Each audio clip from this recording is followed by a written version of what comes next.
नमस्कार। आज हम एक सफर पर चल रहे हैं राजस्थान के अंदर। ये एक ऐसी जगह है जो सिर्फ एक राज्य नहीं है, बल्कि अपने आप में 4 अलग-अलग दुनियाएं समेटे हुए है। हम ये समझने की कोशिश करेंगे कि कैसे यहाँ की जमीन, मौसम और यहाँ तक की संस्कृति भी एक दूसरे से जुड़ी हुई है।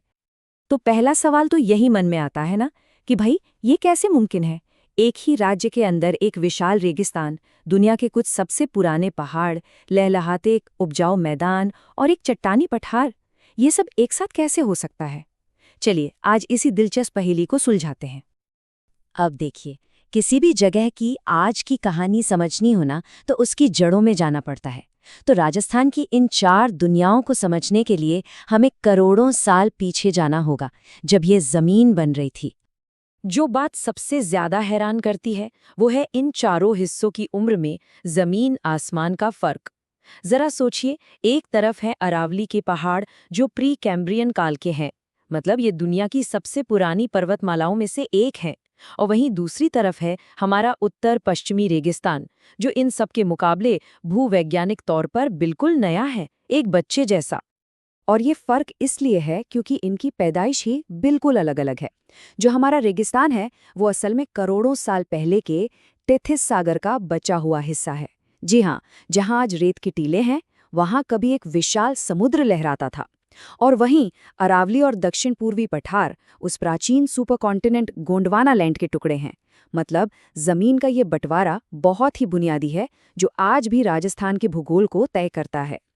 चलिए अब करोड़ों साल के इस सफर से सीधे आज में आते हैं। अब देखते हैं कि ये चारों हिस्से क्षेत्रफल के हिसाब से कितने बड़े हैं और इनमें आज कितने लोग रहते हैं। अब जरा इन आंकड़ों पर नजर डालिए। यहाँ तो एकदम साफ साफ दिखता है कि उत्तर पश्चिमी रेगिस्तान का ही दबदबा है। ये राज्य के कुल एरिया का 61% से भी ज्यादा कवर करता है। मतलब आधे से कहीं ज्यादा राजस्थान तो असल में रेगिस्तानी है। लेकिन पिक्चर पूरी तरह से पलट जाती है जब हम आबादी को देखते हैं। देखिए, 61% जमीन वाले रेगिस्तान में राज्य की सिर्फ 40% आबादी रहती है, और वहीं उससे आधे से भी छोटे पूर्वी मैदानों में लगभग उतनी ही 39% आबादी। ये एक बहुत बड़ा और दिलचस्प विरोधाभास है। तो जो सबसे जरूरी बात निकल कर आती है वो ये है, 61% जमीन लेकिन सिर्फ 40% लोग। ये एक लाइन ही रेगिस्तानी जीवन की चुनौतियों और पूरे राज्य में संसाधनों के बंटवारे की पूरी कहानी कह देती है। तो सवाल ये है कि ऐसा क्यों? क्यों इतनी बड़ी जमीन पर इतने कम लोग? इसका सबसे बड़ा जवाब है मौसम, और मौसम में भी खासकर पानी। चलिए देखते हैं कि बारिश कैसे इन चारों क्षेत्रों की किस्मत तय करती है। ये देखिए, बारिश के आंकड़ों में जमीन आसमान का फर्क है। जहां पश्चिम में रेगिस्तान को साल में मुश्किल से 10 से 40 सेंटीमीटर बारिश मिलती है, वहीं पूरब में दक्षिण पूर्वी पठार 80 से 120 सेंटीमीटर बारिश से तर रहता है। बस यही फर्क वहां के जीवन को पूरी तरह से बदल देता है। और इसी बारिश के हिसाब से जाहिर है यहाँ के क्लाइमेट जोन भी बटे हुए हैं। रेगिस्तान शुष्क और अर्धशुष्क यानी एरिड और सेमी एरिड है। अरावली सब ह्यूमिड, मैदान ह्यूमिड, और पठार तो वेरी ह्यूमिड जोन में आता है। मतलब जैसे जैसे हम पश्चिम से पूर्व की ओर जाते हैं, राजस्थान सूखे से नमे की तरफ बढ़ता जाता है।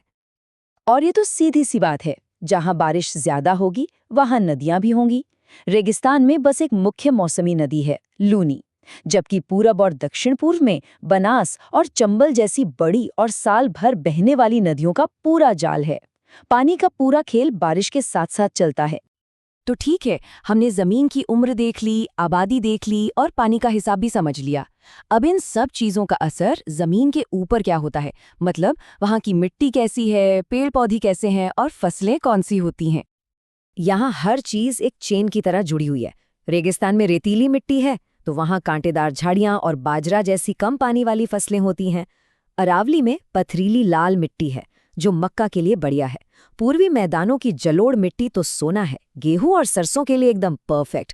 और दक्षिण पूर्व की काली चिकनी मिट्टी कपास और मसालों की खेती के लिए मशहूर है। हर इलाके की अपनी मिट्टी है, अपनी वनस्पति है और अपनी एक अलग अर्थव्यवस्था है। जरा सोचकर देखिए, ये कमाल की बात है। एक ही राज्य जहां एक कोने में रेत के टीलों के बीच बाजरा उग रहा है, तो दूसरे कोने में काली मिट्टी पर सोयाबीन और कपास की व्यावसायिक खेती हो रही है। यही तो राजस्थान की भौगोलिक विविधता का सबसे बड़ा सबूत है।